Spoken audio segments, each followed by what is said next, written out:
Subscribe कीजिए S gamer channel को और इस बेल आइकॉन को दबाइए latest technology and gaming videos को सबसे पहले देखने के लिए।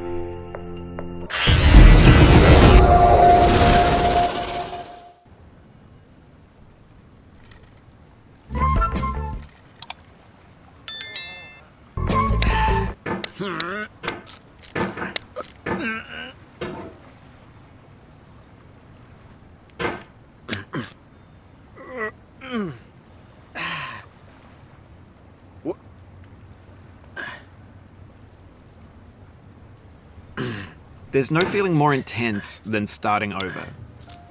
If you deleted your homework the day before it was due, as I have, or if you left your wallet at home and you have to go back after spending an hour in the commute. If you won some money at the casino and then put all your winnings on red but it came up black. If you got your best shirt dry cleaned before a wedding and then immediately dropped food on it. If you won an argument with a friend and then later discovered that they just returned to their original view. Starting over is harder than starting up. If you're not ready for that, like if you've already had a bad day, then what you're about to go through might be too much. Feel free to go away and come back. I'll be here.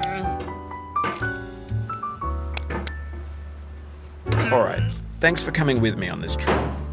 I'll understand if you have to take a break at any point. Just find a safe place to stop and quit the game. And don't worry, I'll save your progress, always, even your mistakes. This game is a homage to a free game that came out in 2002, titled Sexy Hiking. The author of that game was Jazuo, a mysterious Czech designer who was known at the time as the father of B games. And B games are rough assemblages of found objects. Designers slap them together very quickly and freely, and they're often too rough and unfriendly to gain much of a following. They're built more for the joy of building them than as polished products. In a certain way, Sexy Hiking is the perfect embodiment of a B game. It's built almost entirely out of found and recycled parts, and it's one of the most unusual and unfriendly games of its time. In it, your task is simply to drag yourself up a mountain with a hammer. And that act of climbing, in the digital world or in real life, has certain essential properties.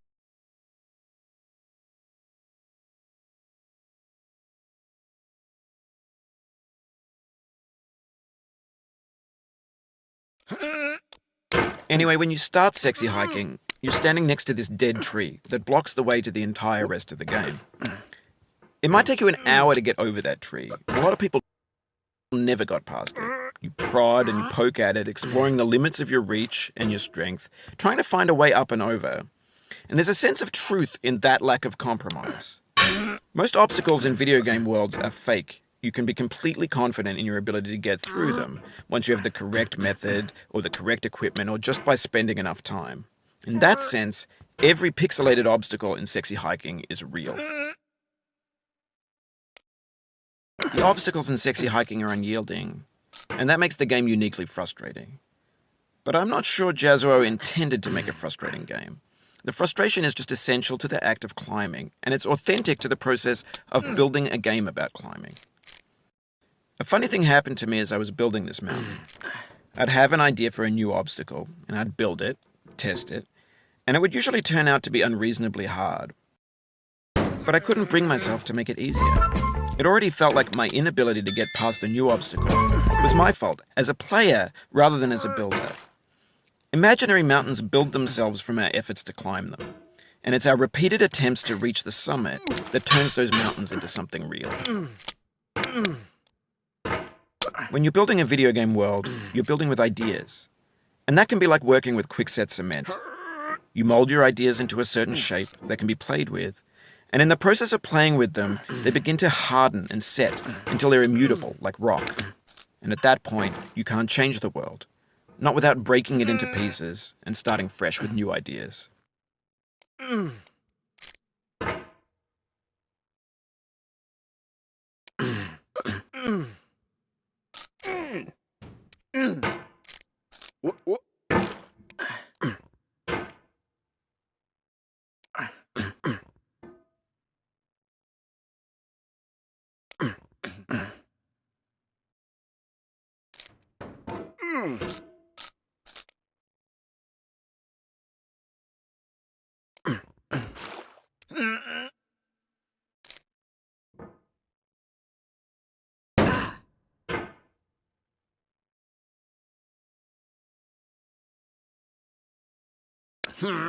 For years now, people have been predicting that games would soon be made out of prefabricated objects, bought in a store and assembled into a world. And for the most part, that hasn't happened, because the objects in the stores are trash. I don't mean they look bad or that they're badly made, although a lot.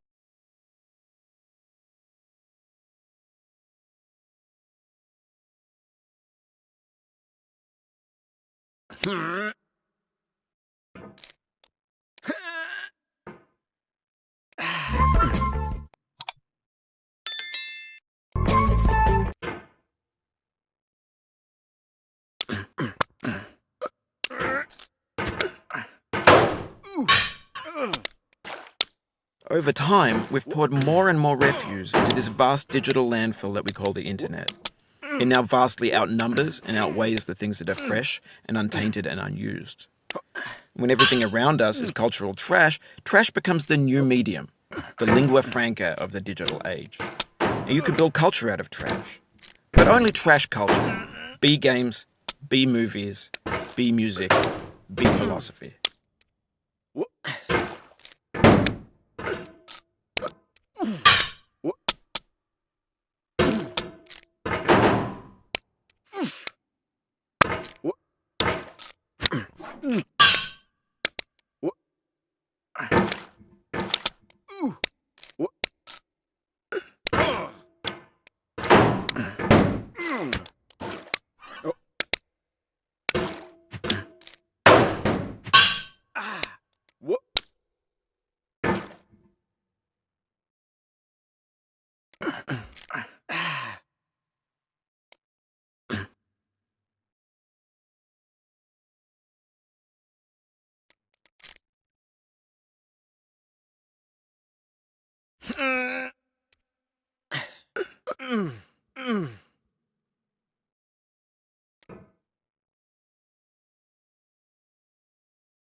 Maybe this is what digital culture is.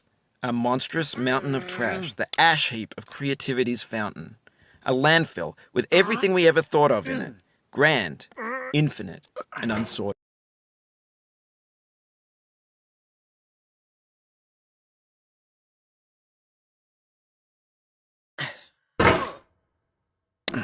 Oh, you just lost a lot of progress. That's a deep frustration, a real punch in the gut.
There's 3D models of breakfast, Gen X's fanfic novels, scan magazines, green screen Shia LaBeouf, banned snuff scenes on LiveLeak. Facebook's got lifelike bots with unbranded adverts and candid shots of Kanye and Taylor Swift mashups, car crash epic failed GIFs, Russian dashcam vids.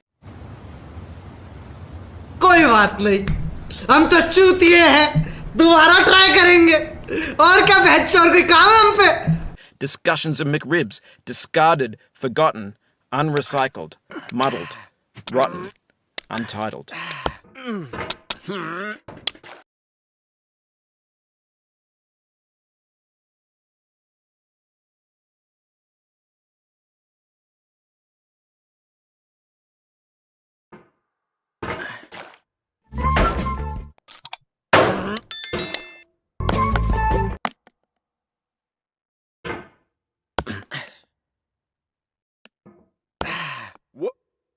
Oof, sorry about that.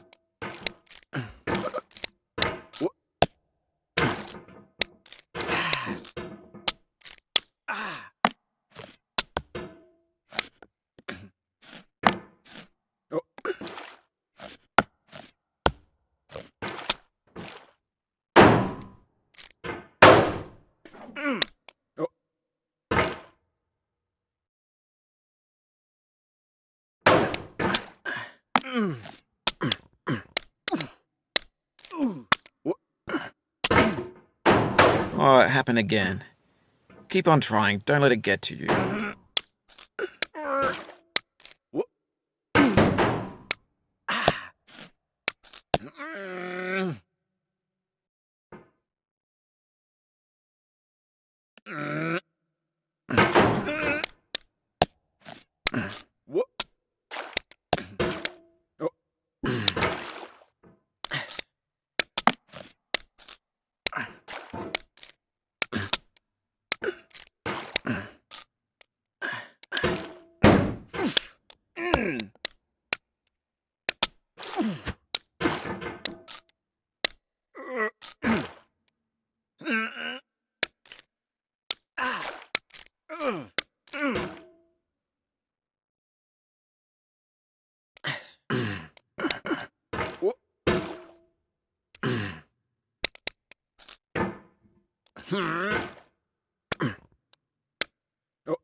Everything's fresh for about 6 seconds, until some newer thing beckons, and we hit refresh.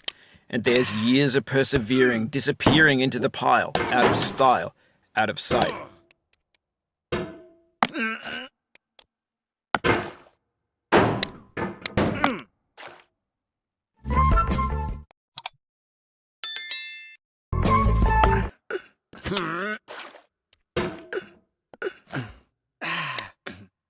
This thing that we call तू पागल है क्या? अबे तू पागल, तेरी माँ की चुत साड़। Oh fuck!